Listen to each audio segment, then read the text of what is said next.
a gente conceituar o último tópico dessa aula, que são ambiguidades. Saber o que é uma gramática livre de contexto ambígua. E é um tópico bem interessante que tem também até em português. A gente vai fazer uma certa equivalência e vocês vão ver que quando, num dos exemplos que a gente vai utilizar, como a ambiguidade ela também se reflete. No português é bem semelhante quando se reflete em gramáticas livres de contexto. Então, às vezes uma gramática ela pode gerar a mesma cadeia de várias maneiras diferentes, tá? Tal cadeia ela terá várias árvores sintáticas diferentes, portanto, vários significados diferentes. Uma gramática que gera a mesma cadeia de várias maneiras diferentes, dizemos que a cadeia é derivada ambiguamente nessa gramática. Então, se uma gramática vai gerar uma cadeia e essa cadeia tem várias árvores sintáticas diferentes, então a gente diz que essa cadeia ela é derivada ambiguamente, tá? Diferente da gramática. Se a gramática ela gera alguma cadeia ambiguamente, então a gente diz que a gramática G ela é ambígua. E a ambiguidade ela é bem interessante porque é algo que a gente tem que tomar cuidado, porque, em geral, ambiguidade é algo que a gente não deseja. A gente não deseja múltiplas interpretações para uma determinada cadeia ou para uma determinada gramática em si. Por quê? Por exemplo, em linguagem de programação, a gente de forma alguma vai querer ambiguidade. Por quê? Porque eu não quero que a interpretação de um determinado código seja diferente em cada computador. Eu quero que a sequência de comandos que eu passe seja a mesma e a interpretação seja a mesma em qualquer dispositivo, em qualquer computador, em qualquer máquina por si, tá? Eu não quero que uma máquina gere um for aninhado diferente de outro for aninhado gerado em um outro computador ou rodado em outro computador, tá? Então, a ambiguidade, ela em geral, ela é indesejável, principalmente em linguagens de programação. A gente tem alguns outros exemplos que as ambiguidades também ela não é desejada. Como, por exemplo, em expressões matemáticas. Eu quero que expressões matemáticas elas tenham valores exatos se calculados por uma máquina A ou calculados por uma máquina B. Eu quero que respeite as prioridades, eu quero que respeite a operação de multiplicação, a operação de soma, a operação de subtração e que respeite as prioridades dos parênteses também. Então, a ambiguidade em si, ela pode ser indesejável, ela em geral é indesejável em várias aplicações, tá? Então, relembrando do exemplo da aula anterior, a gente tem a gramática G4, que geram expressões matemáticas com captura da precedência das operações. Elas são respeitadas por essa gramática formada por essas expressões aqui mostradas, tá? Então, por exemplo, se eu gero a cadeia A mais A vezes A, perceba que para calcular a operação de soma aqui, eu preciso resolver esse braço ou esse lado da minha gramática. Então, eu faço a operação de multiplicação primeiro aqui, para aí sim fazer a operação de soma. Da mesma forma, se a gente tiver a cadeia abre parêntese, A mais A, fecha parêntese, vezes A. A prioridade vai ser a operação que está entre parênteses. Eu vou ter que resolver este braço primeiro, para aí sim resolver a operação mais próxima à raiz, que é essa operação de multiplicação. Multiplicação pelo token ou pelo símbolo A, tá? A árvore sintática para cada uma dessas expressões ela é única. Eu não gero várias árvores para a mesma expressão. Então, essa gramática ela é dita como não ambígua, tá bom? E o resultado de cada operação ele acaba sendo único por respeitar tanto as operações de multiplicação quanto as operações de adição, respeitando a prioridade. Isso que eu quis dizer, tá bom? Agora a gente pode fazer uma modificação e obter uma gramática G5 que ela é equivalente a G4, porém ela gera cadeias de forma ambígua, tá? Então, por exemplo, a cadeia gerada A mais A vezes A, ela é gerada ambiguamente. Eu tenho duas árvores sintáticas e é importante esse conceito de eu tenho duas árvores sintáticas diferentes para gerar a mesma cadeia. A gente vai ver por que é importante no próximo slide. Mas, voltando, A mais A vezes A, ela é gerada ambiguamente por essa gramática aqui, que é uma gramática equivalente a G4, mas geram cadeias ambiguamente. Então, por exemplo, a árvore de derivação ou a árvore sintática dessa cadeia aqui pode ser uma dessas duas, onde a gente tem a expressão de multiplicação como sendo a de menos prioridade nessa árvore, ou a operação de adição como sendo a de menos prioridade nessa outra árvore da direita.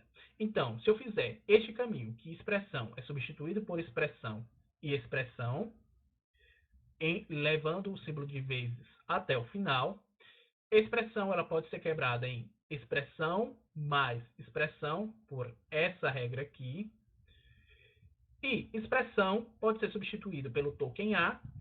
Então, substituindo expressão pelo token A, expressão vem aqui o símbolo de mais, por causa dessa regra. Expressão aqui substituído pelo token de A novamente. Então, a gente tem A mais A vezes, que veio dessa regra aqui, expressão vezes expressão, e expressão aqui eu substituo direto pelo A. Então, a gente obteve A mais A vezes A através dessa árvore de derivação. Essa outra árvore aqui, ela gera A mais A vezes A por outra árvore de derivação. Então, expressão vai para expressão, mais expressão. Então, eu substituo essa expressão aqui por essa regra. Então, expressão mais expressão. Expressão, vou para o token A. Expressão, eu quebro em expressão vezes expressão, usando essa regra. E expressão aqui vai para A. Essa outra expressão aqui também vai para A. Então, a gente tem a mesma cadeia, ó, gerada por duas árvores sintáticas diferentes. Isso faz com que nós tenhamos sentidos e significados diferentes para a mesma cadeia. Aqui, a prioridade é a operação de soma. Aqui, a prioridade é a operação de multiplicação. Então, se a gente fizer a substituição de cada árvore sintática por A por 3, a gente teria, no final das contas, valores diferentes para a mesma cadeia. Então, 3 mais 3, que seria resolvido primeiro dessa árvore. Então, 3 mais 3, 6. 6 vezes, aí sim eu posso resolver o vezes, 3, 6 vezes 3, 18, nessa árvore da esquerda.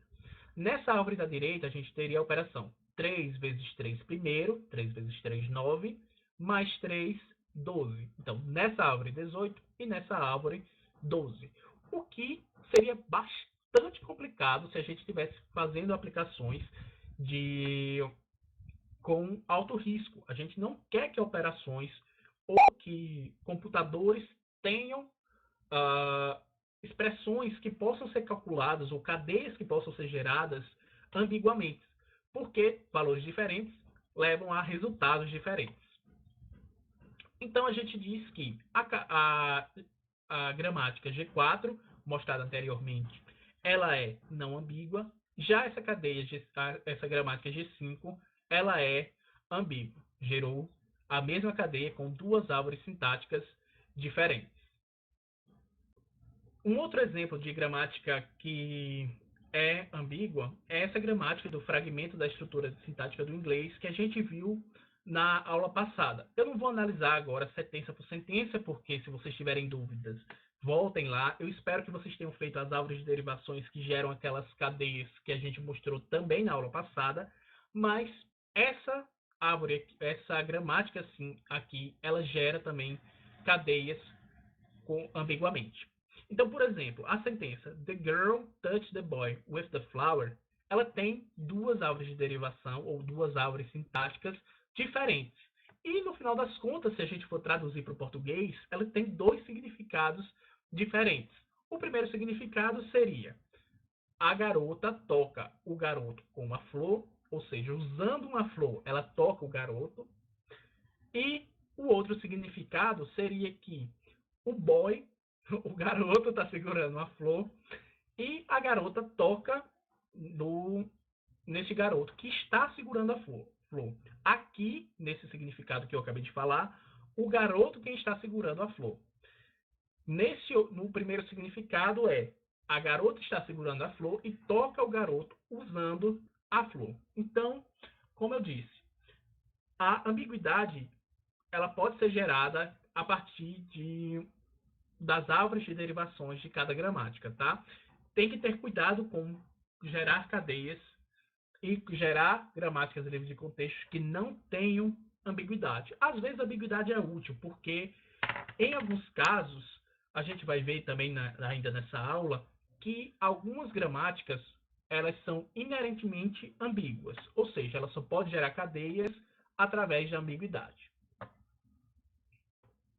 Atenção! Quando a gente diz que uma gramática gera cadeias ambiguamente, a gente quer dizer que ela possui duas árvores sintáticas diferentes, e não duas derivações diferentes. O que isso significa? A árvore sintática, eu estou fazendo a substituição em uma ordem específica. Eu estou substituindo a cada nível todas as variáveis. Já em derivações lineares, a gente escolhe uma ordem específica de fazer substituições. O que pode gerar a mesma cadeia utilizando essas derivações diferentes. E o que vai mudar é simplesmente a ordem que eu estou fazendo essas substituições. Tem que ter cuidado com isso. Por quê? Porque se a ordem é diferente, mas a estrutura das derivações continua a mesma, acaba que ainda é a mesma derivação. Então, não é diferente, não é uma derivação diferente gerando a mesma cadeia.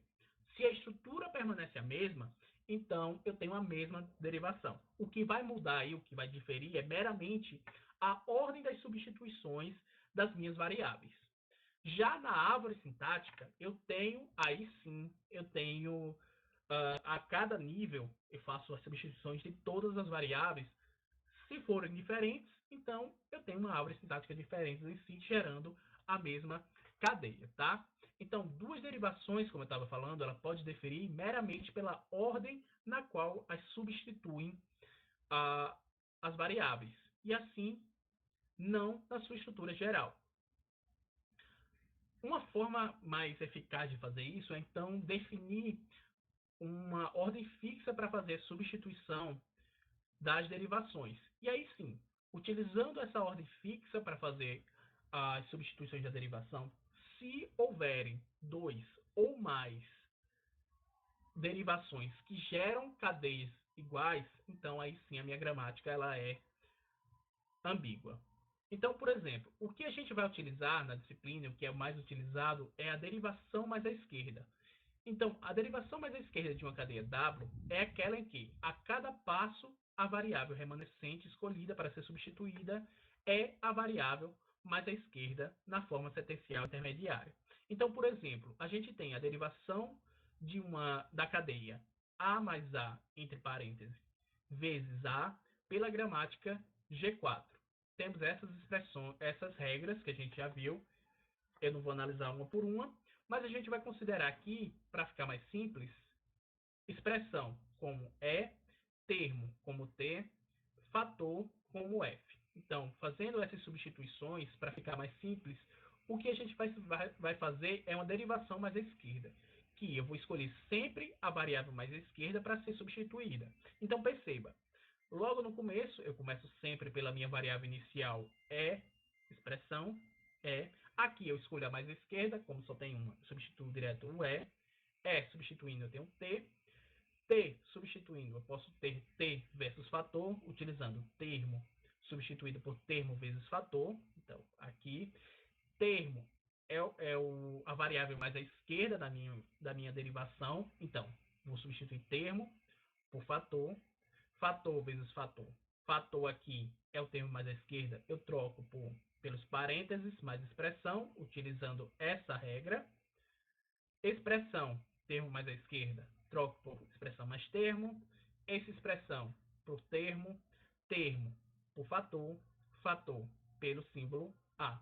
Troquei sempre a ordem que eu estou respeitando são os termos mais à esquerda ou as variáveis mais à esquerda da minha derivação, tá bom? E assim, aqui, terminei de fazer a substituição de fator, cheguei na minha variável terminal, ou no meu símbolo terminal, então posso ir para o próximo símbolo mais à esquerda. Aqui eu teria que escolher termo ou fator, eu escolho o mais à esquerda, termo. termo troco por fator, fator troco pelo símbolo A. E agora, resta apenas fator, como o termo mais à esquerda, fator eu troco pelo símbolo A utilizando essa regra. Então, a gente pode agora definir, já que a gente definiu uma ordem fixa para fazer as substituições das variáveis, a gente pode definir a ambiguidade com relação às derivações, que é a seguinte, a definição 2.7 no livro do Zipzer. Uma cadeia W é derivada ambiguamente na GLC G se ela tem duas ou mais derivações mais à esquerda diferentes. A gramática G ela é ambígua se ela gera alguma cadeia ambiguamente. Em certas situações, quando a gente tem uma gramática ambígua, pode encontrar uma gramática não ambígua que gera a mesma linguagem, como é o caso do G4 e o G5 que a gente mostrou logo no começo desse conceito de ambiguidade. Porém, algumas linguagens livres do contexto, entretanto, podem ser geradas apenas por gramáticas ambíguas. Tais linguagens a gente chama de inerentemente ambíguas, tá? Então, por exemplo, a linguagem gerada por AI, B, J, CK, ela pode ser entendida como uma gramática que ela é inerentemente ambígua, ela só pode ser gerada por uma gramática inerentemente ambígua, e não há gramática que tenha derivação única para, por exemplo, AAA, BB, CCC, por exemplo. O exercício aqui que eu deixo para vocês é apresentar uma gramática para essa linguagem acima. Tentem fazer quebrando essa linguagem em duas linguagens menores, onde a gente tem I igual a J e J igual a K. Tá? Tentem fazer essas duas linguagens diferentes e, no final das contas, vocês vão obter uma gramática livre de contexto para essa linguagem como um todo. Tá? Essa aqui é uma dica de como fazer a gramática livre de contexto para a linguagem acima. Então, ainda analisando o quesito de ambiguidade, vamos analisar no quesito de linguagem de programação. Então, vamos supor que a gente tem uma gramática que tem a seguinte regra: afirmação, que pode ser substituída por if condição, then afirmação, ou if condição, then afirmação, else afirmação. E assim sucessivamente, né? Onde a afirmação pode ser uma cadeia de caracteres, pode ser uma operação, pode ser qualquer coisa, dependendo da minha linguagem de programação. E condição bem definida também como uma regra de substituição para a nossa gramática, tá bom? E para a nossa linguagem de programação em si. Algumas estruturas ambíguas elas podem aparecer graças a essa regra de afirmação, que seriam a sentença, por exemplo, if A, then, if B, then, S1, else, S2. O que temos de ambíguo nessa sentença aqui é o seguinte: esse else ele está relacionado com esse primeiro if, ou esse else está relacionado com o segundo if, um if mais interno. Então, dependendo da associação do else, ela pode estar associado com o primeiro if ou com o segundo if. Isso é um problema em programação. Isso pode ser um problema para a interpretação. Cada computador pode interpretar de uma forma, cada pessoa pode interpretar de uma forma diferente. O que a gente não deseja. Então, a gente pode modificar essa gramática de forma a gerar cadeias que não possuam essa ambiguidade. Então, as formas de resolver essa ambiguidade seria modificar a gramática para tornar ela não ambígua. Uma das soluções seria tornar o end-if ou FI como obrigatório. Então, if condição, then afirmação, fim if condição, then afirmação, else, afirmação, fim if. Ou então, a gente pode manter a gramática ambígua, mas tornar a sentença sensível ao contexto. Então, ela deixa de ser uma gramática livre de contexto e passa a ser uma gramática sensível ao contexto, onde a gente associa o else ao último if encontrado. Então, esse else aqui estaria relacionado ao if mais próximo. Então, estaria relacionado a esse if. Dessa forma, a gente resolve a ambiguidade que tem essa gramática aqui, incluindo o fim if, ou tornando ela uma linguagem ou uma gramática sensível ao contexto, tá? Essas gramáticas sensíveis ao contexto a gente vai ver, eu acredito, nas próximas aulas que estão para vir. Então é isso, gente. Na aula de hoje a gente aprendeu como projetar gramáticas livres de contexto com base em gramáticas mais simples, fazendo a união, a concatenação dessas gramáticas mais simples para formar linguagens mais complexas, gramáticas livres de contexto mais complexas. Aprendeu também a fazer conversões utilizando gramáticas livres de contexto. Lembre-se lá, a gente viu como converter linguagens livres de contexto mais simples para linguagens livres de contexto mais compostas, mais complexas. A gente aprendeu a transformar AFN e AFDs em gramáticas livres de contexto. Aprendeu também a utilizar expressões regulares e fazer a conversão de expressões regulares para gramáticas livres de contexto. E, por fim, a gente aprendeu o que é ambiguidade, como a ambiguidade deve ser tratada com relação a gramáticas livres de contexto, tá bom? Qualquer dúvida, comentários e sugestões sobre a aula de hoje, podem entrar em contato tanto pelo WhatsApp quanto pelo e-mail. Vocês já sabem desse discurso, afinal, tem toda a aula. E, como sempre, as nossas referências, o livro do Cipser, a gente está no capítulo 2 do livro do Cipser, e as notas de aula do professor Marcelo Loreto. Obrigado para todo mundo que assistiu a aula de hoje e até a próxima aula.